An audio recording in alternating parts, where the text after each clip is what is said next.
used rose like pale ghosts from the dirt road as the evening wind swept through the tiny settlement. The town was no more than a handful of wooden shacks leaning against one another for support, a church with peeling white paint, and a weather-worn saloon whose swinging doors creaked at every gust. The mountains loomed red and jagged on the horizon, and the sun hung low, casting long shadows across the street. Life here was hard. Every soul bore the look of someone who had bargained with fate too many times. She stood at the edge of the street, her eyes fixed on the bag of coins resting in the old man's hands. It was not a fortune, only enough to keep a family fed for a month or two. But it had been enough to buy her freedom, or rather, to buy her away. Her parents did not look at her as the deal was made. They stared at the ground, their faces carved with the lines of drought, failure, and resignation. She had been born beneath the same sky, raised on the same parched land, yet in their eyes she had become an unwanted weight, a mouth they no longer wished to feed. Word had spread quickly in such a small place. "She can't bear children," they whispered. "She's barren." In the late 1800s, in a settlement where family meant survival and children were the only promise of a future, such a judgment was like a brand. Men avoided her, and women pitied her. Even the preacher's wife had stopped inviting her to Sunday suppers. She felt the weight of every stare as she stood there, trying not to cry. Across from her, the man who had offered the bag of coins watched silently. He was different from anyone she had ever known. His skin bore the deep bronze of the southern deserts, and his long black hair was tied back with a strip of leather. Around his neck hung pieces of carved bone and turquoise, quiet symbols of a life lived far from this pale wooden town. He was Apache, a man of the plains and canyons, and everyone in the village knew it. Children peeked from behind their mother's skirts, curious and afraid. Rumors about him had circled for months. Some said he was a scout once, hired by the army, then discarded like a worn-out tool. Others whispered he had lost his wife in a raid and now wandered with 2 small children of his own. He rarely spoke. He traded furs and herbs in the market, sometimes helped mend roofs or fences, always paying with skill instead of coin. People called him the lonely one when they thought he could not hear. Now he stood tall, shoulders squared against the suspicious glares of the townsfolk. In his arms rested a worn leather satchel.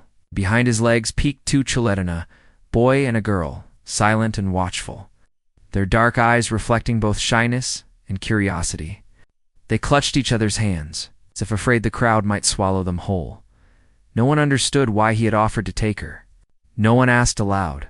In a place where survival meant minding your own business, questions were swallowed like dust. Yet every person standing there felt the weight of something unusual, almost defiant. The old man holding the coins shifted uncomfortably.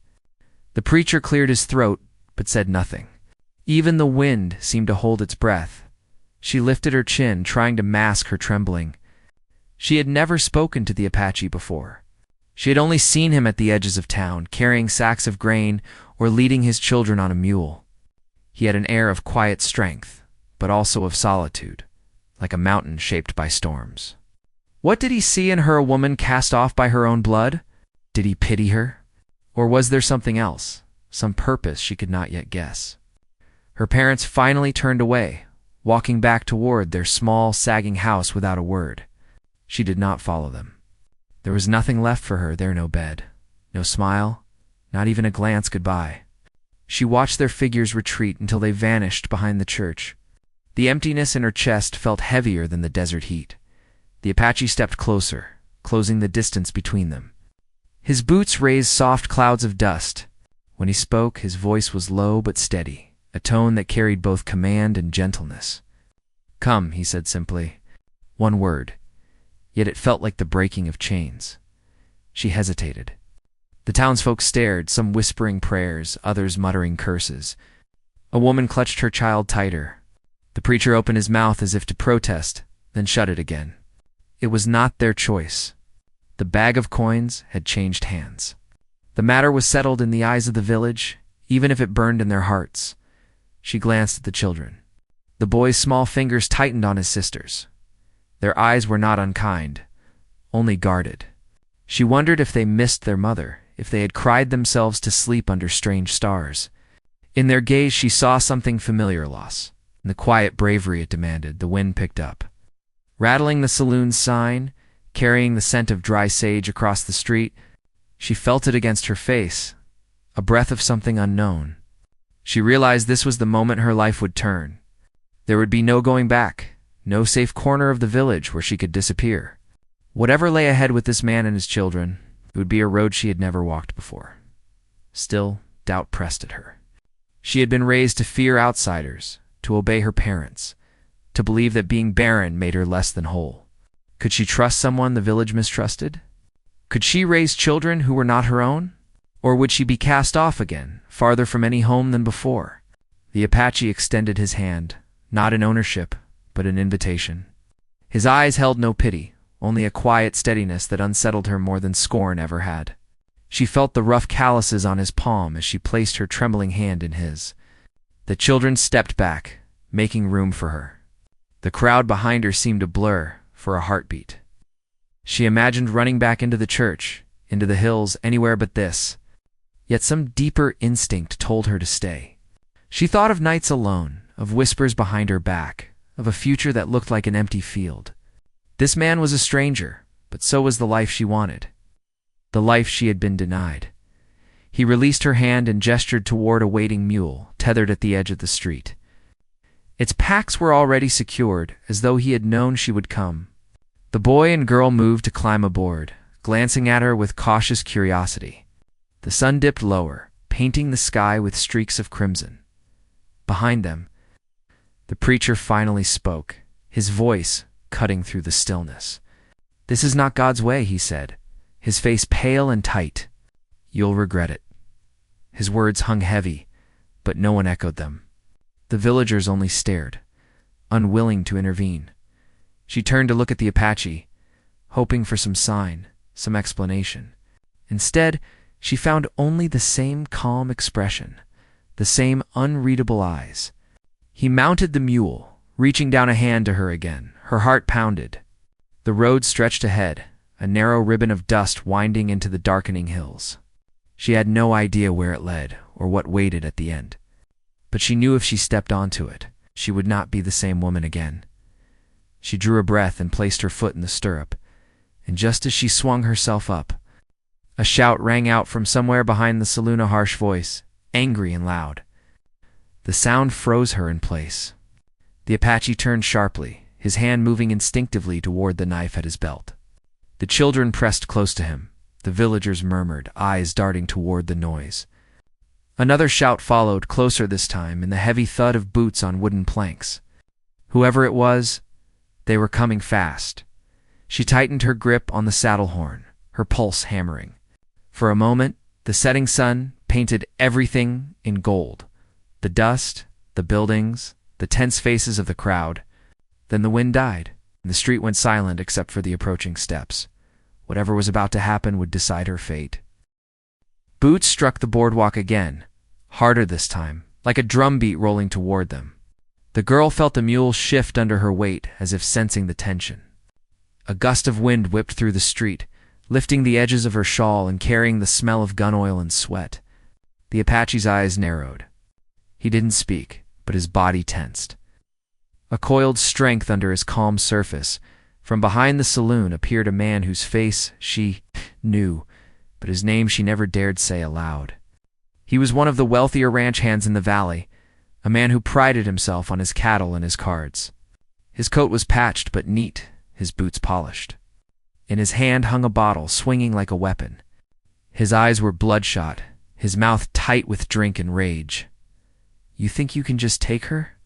he shouted, his voice cutting through the dusty evening. "Think you can haul her off like some stray mule?" The villagers shuffled back, forming a loose circle. No one stepped forward to stop him, but no one joined him either. People whispered behind their hands, glancing from the ranch hand to the Apache and back again. Even the preacher stayed rooted to his spot, his lips pressed white. The Apache didn't answer. He slid off the mule in one smooth motion, planting his boots in the dust. His two children stood behind him, the girl clutching a small bundle of cloth, the boy's eyes darting like a startled hawk's. The girl on the mule felt her breath catch. She had known the ranch hand since she was small. He had once thrown her an apple at the market, once teased her about her braids. But that had been before the whispers, before she became someone men no longer courted. Now his face looked twisted, almost unrecognizable. The Apache held up a hand, palm out, a gesture of warning more than threat.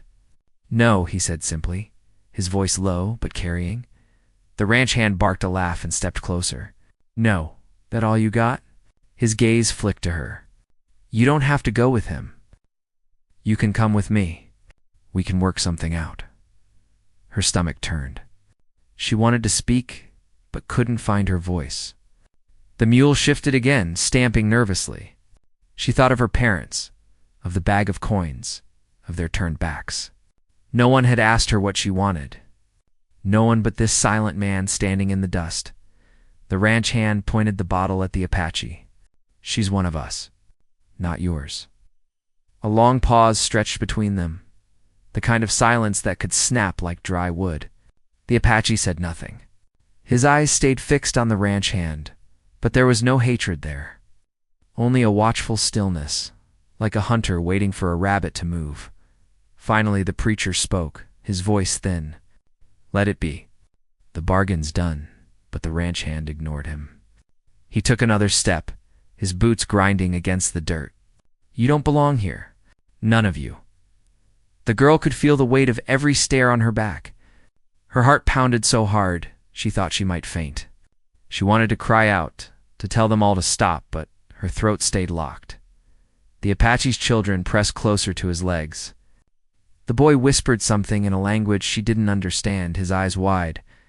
The Apache gave a small shake of his head, still calm. Then the ranch hand's grip on the bottle tightened. For a heartbeat it seemed he might swing it. The Apache's muscles shifted, a silent readiness.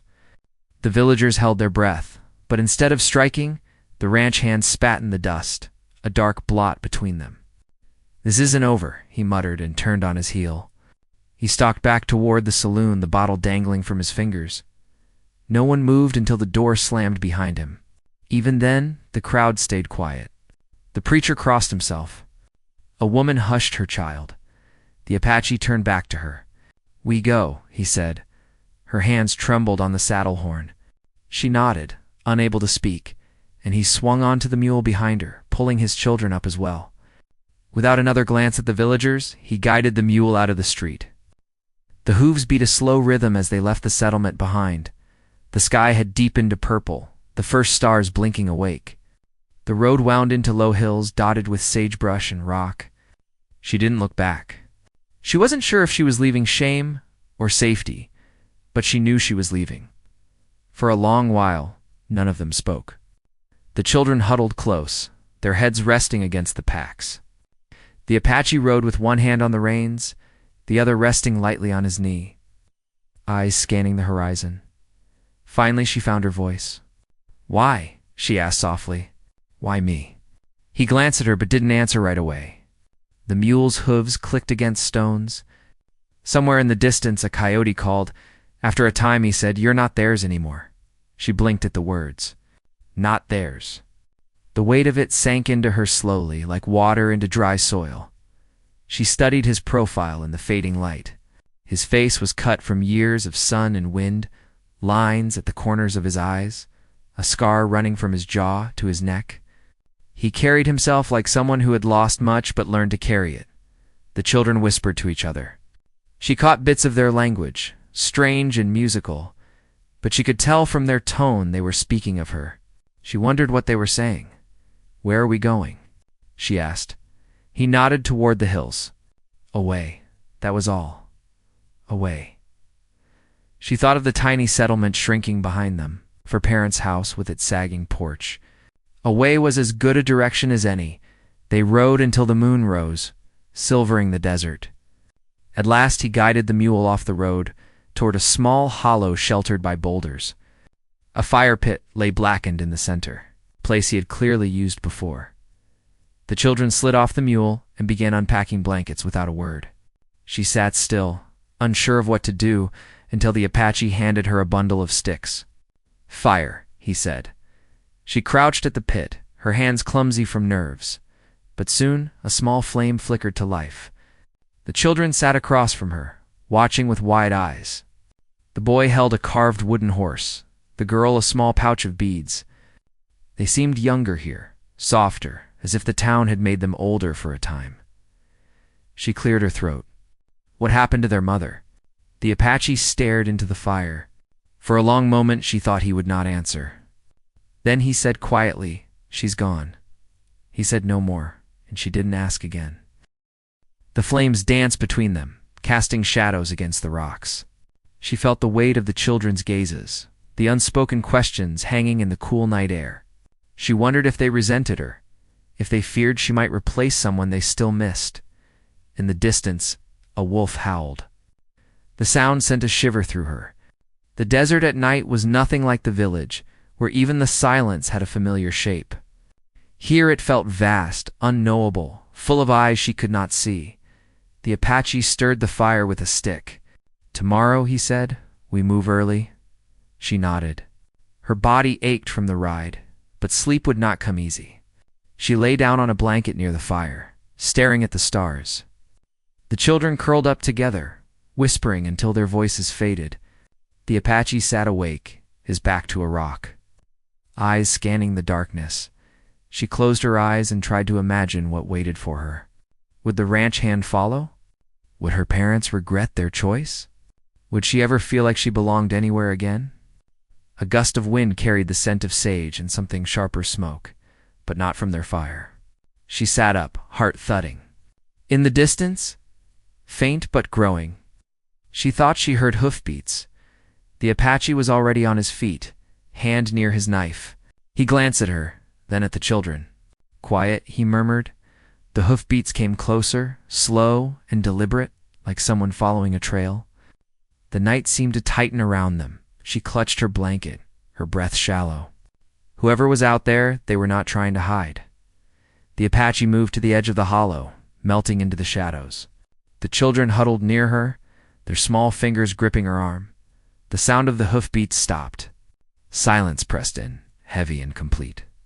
Somewhere out in the darkness, a voice called her name. This part deepens the backstory, shows the characters' inner worlds, and heightens the mystery by ending on a new, unresolved threat. It keeps the same tone and setting so you can move straight into the next section. The sound of her own name in the darkness made the hair on her arms stand up. It was not a shout, but a steady call, low enough to slip between the rocks and find its way to her ears. The children pressed closer to her, their fingers trembling against her sleeve. She wanted to whisper something reassuring, but found no words. The hollow around them felt suddenly too small, its shadows too deep.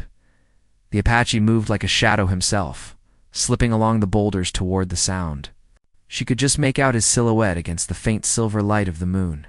He raised his hand once, a signal for her to stay still, then vanished into the sagebrush. The voice came again, louder this time, but she couldn't see who it belonged to. It carried the flat accent of the valley, familiar yet changed by distance. The mule shifted uneasily, its ears twitching at the unseen presence. The children clung to her, whispering words she didn't understand. Then the sound of a single horse snorted in the darkness.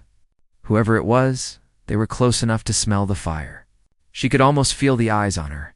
She thought of the ranch hand back at the village, of his anger and the way he had spat in the dust. Was he out here now, trailing them through the hills? She pictured him with others men she didn't know, tracking by moonlight. Her stomach turned. A twig cracked nearby. She caught her breath. The Apache appeared again, moving low, and put a finger to his lips. He gestured for her to stay crouched, then stepped out from the rocks into the open space beyond the fire's glow. "Who calls?" he said. His voice was quiet but carried across the night air. For a long moment there was no answer. Then the horse snorted again and shifted. A man rode slowly into the faint light alone, or at least appearing alone. He was older than she expected, his beard gray and his coat dusted from the trail. He raised one hand in greeting, palm open. "No harm," he called. "I come to talk." The Apache did not lower his guard. "Talk of what?" The man's eyes flicked to her and the children, but he kept his horse at a distance. "The one you took," he said. "There's talk in town. You should know what's coming." Her heart thudded harder. The man wasn't the ranch hand. He was another villager, one who had never spoken much to her at all. Why had he followed them? "Talk," the Apache repeated flatly. The rider shifted in his saddle, uneasy. "Some men don't like how you left. They're saying it wasn't right." "Saying she's still owed? She's not owed," the Apache said. "I know." The rider glanced over his shoulder, as if expecting someone to appear from the hills. "But they're gathering anyway. By morning, they might ride out. I thought you should be warned." The girl's mouth went dry. She imagined the men in town, their faces hard in lamplight, saddling horses. She had been traded away, yet now they spoke of her as if she were property still. The Apache gave a single nod.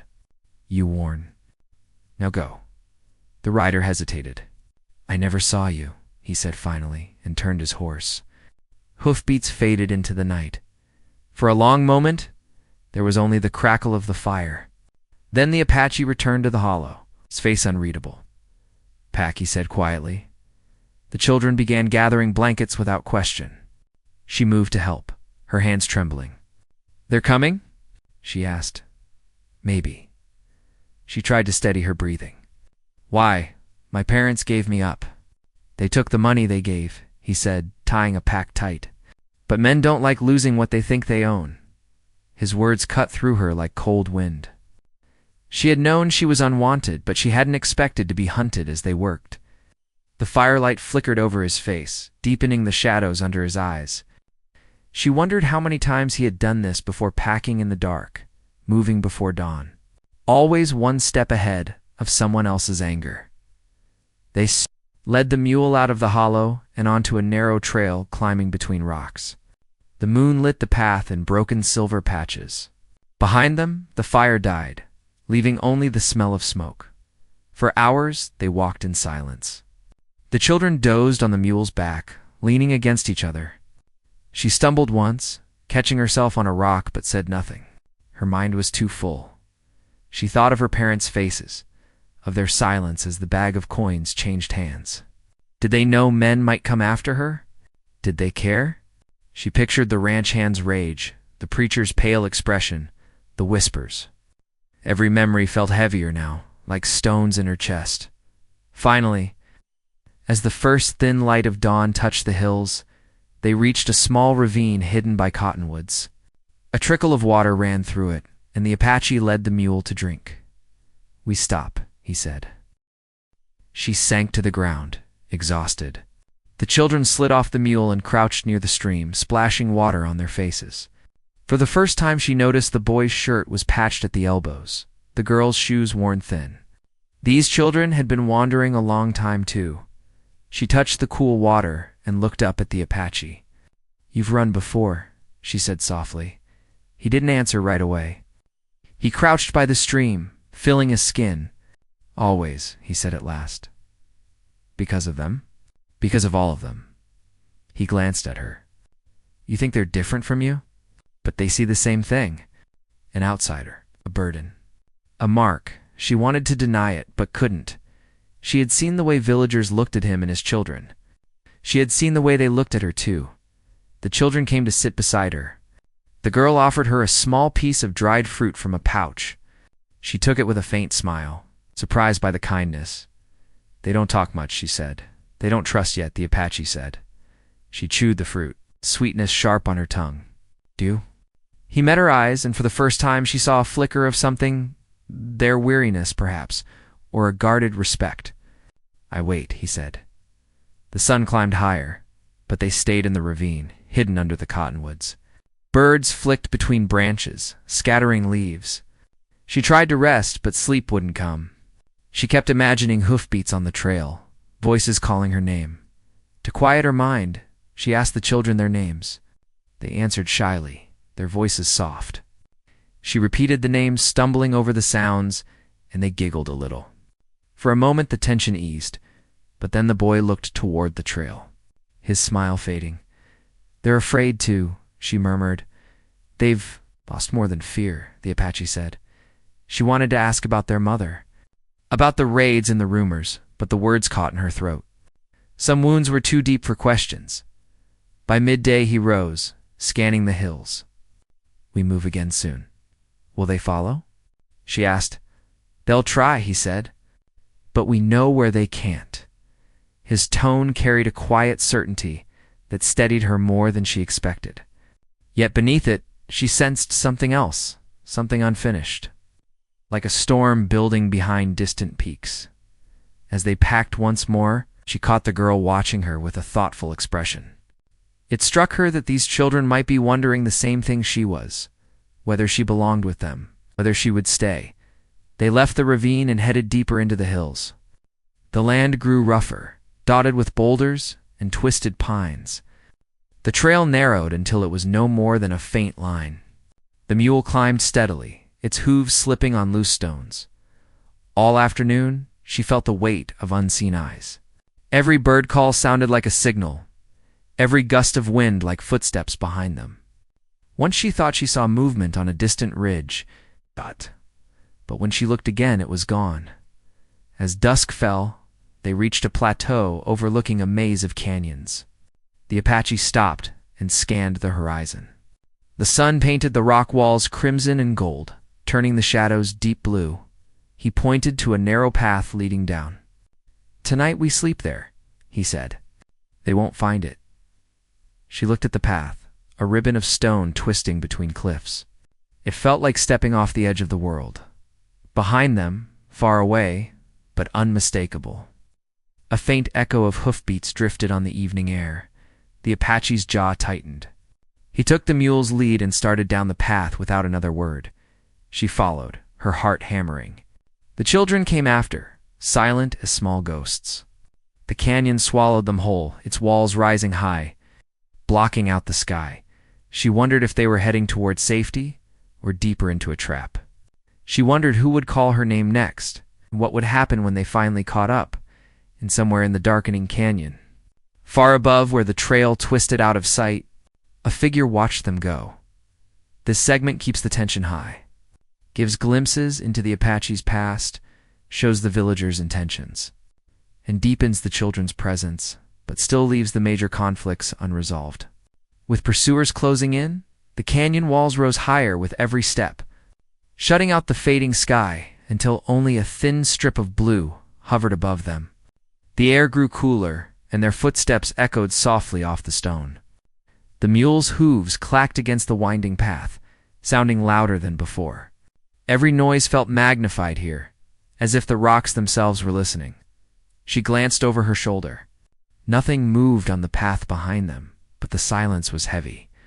Somewhere far above, a hawk cried out, its voice bouncing off the cliffs. The children clung to each other, their small shapes dwarfed by the canyon walls. The Apache walked ahead, his body steady, but his eyes always moving. Scanning every shadow, they rounded a bend and came to a narrow ledge where the trail dipped into a hollow hidden beneath an overhang of stone. A thin stream trickled down one side, leaving green streaks on the rock. The Apache stopped and raised a hand. "Here," he said. They dismounted quietly. The mule blew out a long breath, ears flicking. The Apache led it to the trickle of water. The girl sat on a flat rock, her legs aching, her chest tight. She tried to steady her breathing but couldn't shake the sense of being watched. "How much farther?" she asked softly. "Far enough," he said without turning. The children crouched near the stream, filling a small pot with water. Their voices were hushed, almost soundless. She watched them and wondered how they could be so calm after so many nights on the run. Maybe they had learned early that panic never helped. The Apache knelt and studied the ground near the stream. He brushed aside a layer of sand, exposing faint impressions, hoofprints. Her heart jolted. "They're close?" she whispered. He didn't answer right away. He touched one print with his fingers, then rose slowly. 2 horses. Maybe 3. This morning, she swallowed hard. "Will they find us?" "They try," he said simply. His calmness frightened her more than any outburst could have. She knew he was already thinking of where to go, where to hide, how to fight if it came to that. She wanted to ask what would happen if they caught up, but the words stuck in her throat, as the sky dimmed to a deep indigo. They set up a small fire hidden by the overhang. The flames flickered low, throwing long shadows across the stone. She sat close to it, her hands wrapped around a tin cup of warm water. The children huddled near, their eyes wide but silent. The Apache sat opposite, sharpening a small blade with slow, even strokes.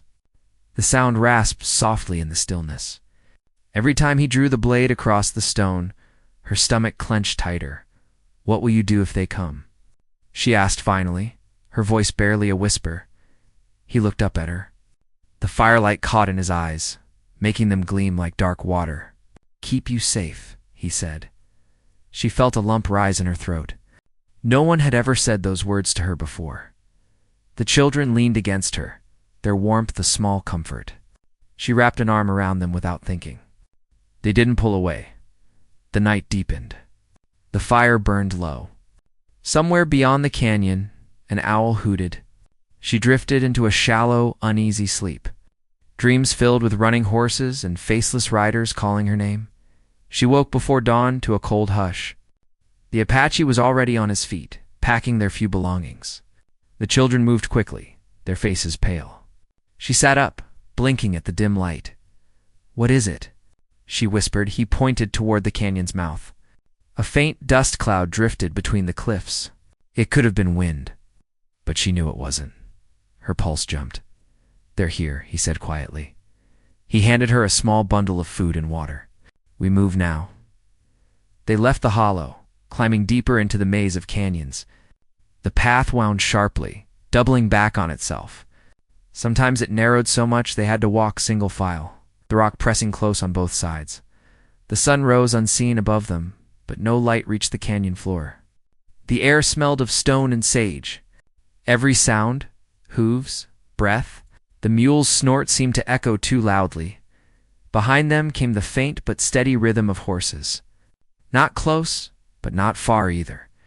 The Apache led them through a split in the rock, so narrow she had to turn sideways to pass. On the other side, the canyon opened into a hidden basin dotted with scrub and scattered boulders. "We stop," he said.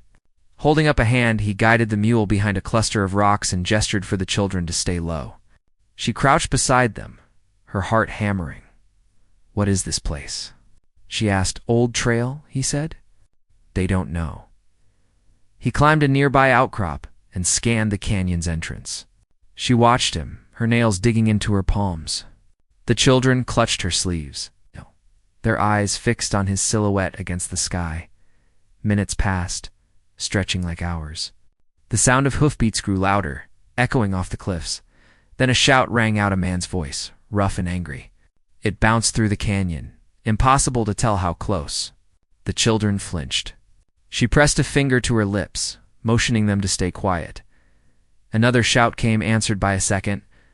She could picture them out there searching the canyon floor, their horses snorting and stamping. The Apache crouched low on the rock, his eyes following the sounds. He slid his knife into its sheath and reached for his bow, simple but well-kept weapon she hadn't seen before. "They'll come through here," he murmured. She felt her stomach twist. "Can we run?" "No time," he said. He dropped back down beside them. His face was calm, but his movements quick. "You stay with the children," he said softly. "What about you?" "I stopped them." Her throat went dry. "How?" "Any way I must," he said. She wanted to argue, to tell him not to go, but the words caught in her chest. She looked at the children, their wide eyes, their small hands clutching her sleeves. They had no one else. The hoofbeats came again, louder now, right at the canyon's mouth. She could hear the clatter of stones under iron shoes. The Apache touched the children's heads lightly, then looked at her. "Whatever happens, stay low," he said, and then he was gone. Slipping between the rocks toward the canyon entrance, she crouched with the children, her heart racing. The sound of horses filled the basin like thunder. Dust drifted down from the cliffs above. She could hear men's voices now, sharp and impatient. One of the children began to tremble. She wrapped her arms around them both, whispering nonsense to keep them quiet. Through a gap in the rocks, she caught a glimpse of movement figures on horseback, emerging from the narrow passage. their hats low, rifles slung across their backs. She recognized the ranch hand at their front, his face set like stone. They dismounted, spreading out across the basin. Their boots crunched on gravel. One of them kicked at a bush, scanning the ground for tracks. She pressed herself lower, barely daring to breathe. A hawk cried overhead, its shadow flickering across the canyon floor. The men paused, glancing up, then back at each other, somewhere unseen. A soft scrape of rock echoed the Apache moving into position. The ranch hand raised his rifle and called out, "We know you're here. Give her up." His voice bounced off the cliffs, sounding larger, crueler. The children stiffened. She held them tighter, her pulse hammering in her ears. Silence followed. Then another voice, a stranger's, called, "You can't run forever." She swallowed hard, her throat dry. She wanted to shout that she wasn't theirs, that they had no right. But she stayed silent. The men began to fan out, moving between boulders, eyes searching. The sound of their boots and spurs filled the air. She risked another glance through the rocks. The ranch hand had stopped near the edge of the basin, scanning the cliffs. His jaw was tight, his rifle ready. Above him on a ledge of stone, a dark shape moved to the Apache. Silent as a shadow, her breath caught. The air in the canyon felt charged, heavy with waiting. The children clung to her, their faces buried against her arms. The men shifted, uneasy.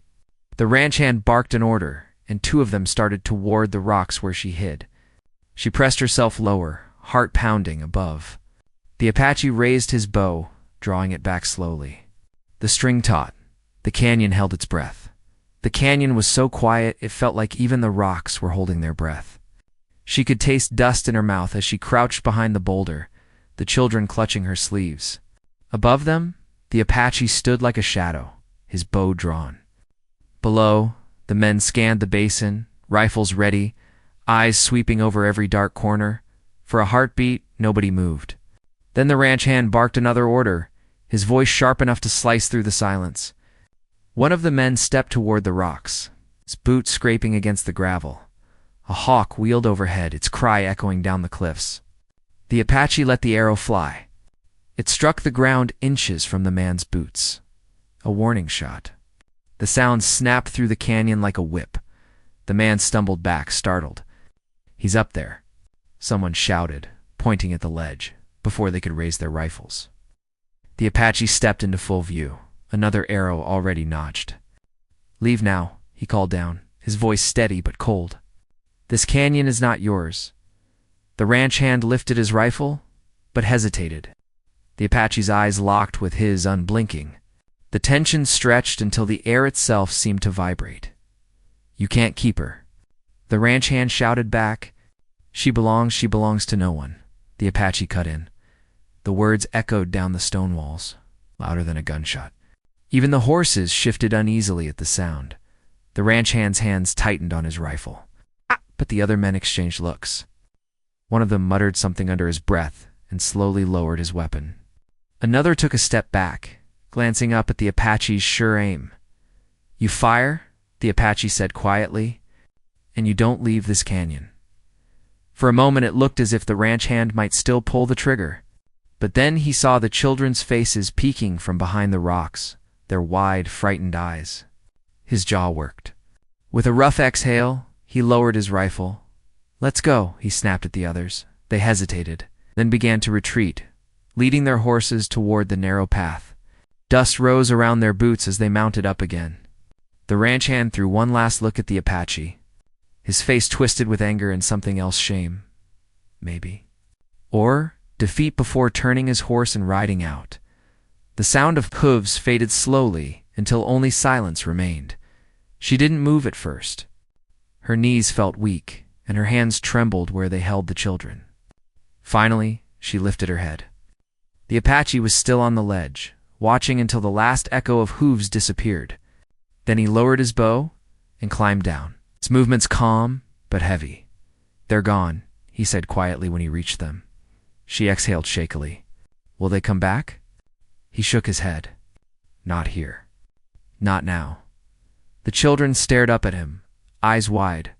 He crouched to their level and rested a hand on each of their shoulders. "You're safe," he said.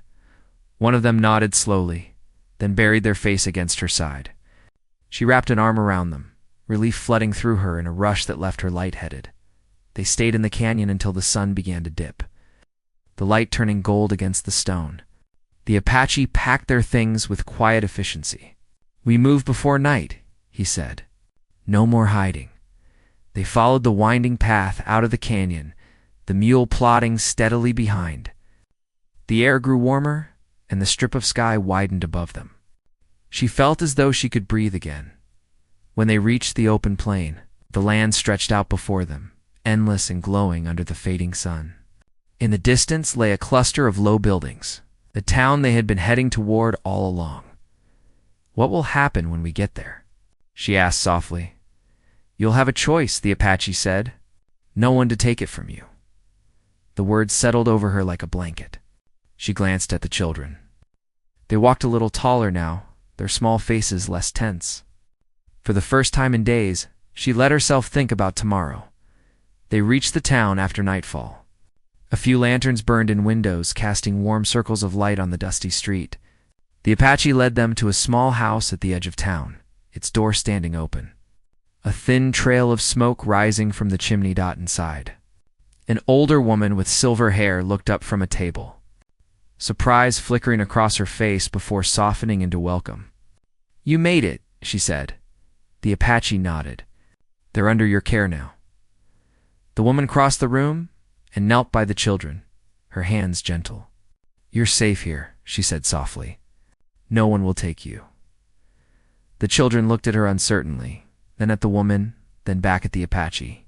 Slowly, they relaxed. She stepped inside last, her heart still racing from everything that had happened. The house smelled of bread and wood smoke. She hadn't realized how much she'd missed the smell of something safe. The Apache set down the mule's load and straightened. His eyes met hers. "They'll be all right here," he said quietly. "And me?" she asked before she could stop herself. He studied her for a moment. "That's for you to decide," he said. She opened her mouth to speak, then closed it again. She wanted to tell him thank you, to say she owed him more than she could ever repay. But the words felt too small. The older woman touched her arm gently. "You can stay as long as you need," she said. "This is a new start if you want it." For the first time in a long time, she felt the weight on her chest ease. She looked at the children, already seated at the table with bowls of soup in their hands. They looked at her with trust now, not just fear. She turned back to the Apache. "Will you stay?" she asked softly. He glanced toward the open door, where the night wind stirred the dust. "I have my own path," he said. She swallowed hard. "Will we see you again?" He gave a small smile. "The world is wide," he said, "but not that wide."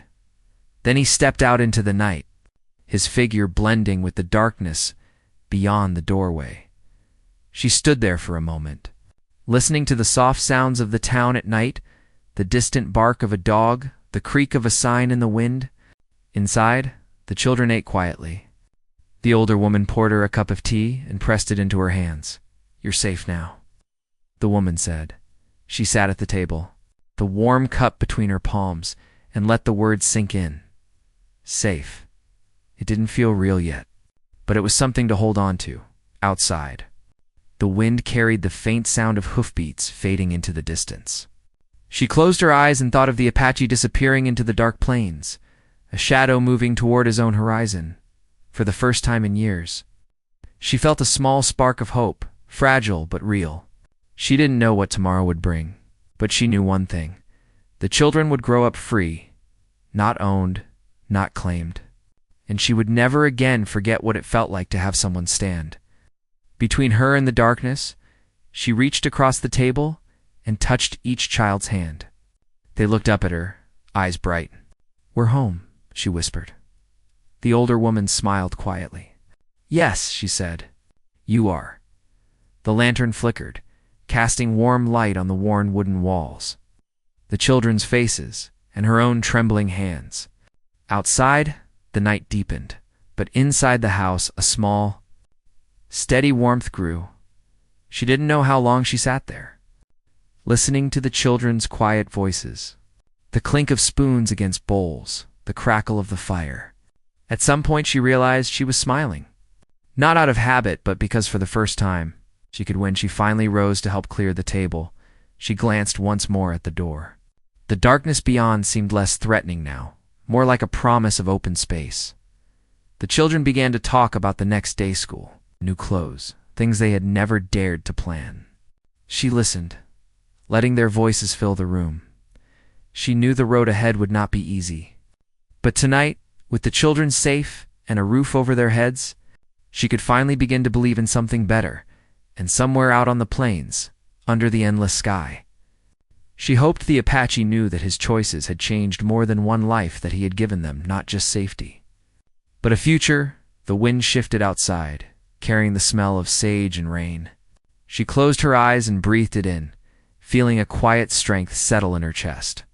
This was not the end she had once imagined, but it was an end she could live with, in the beginning she had never thought she would see. She opened her eyes, looked at the children, and smiled.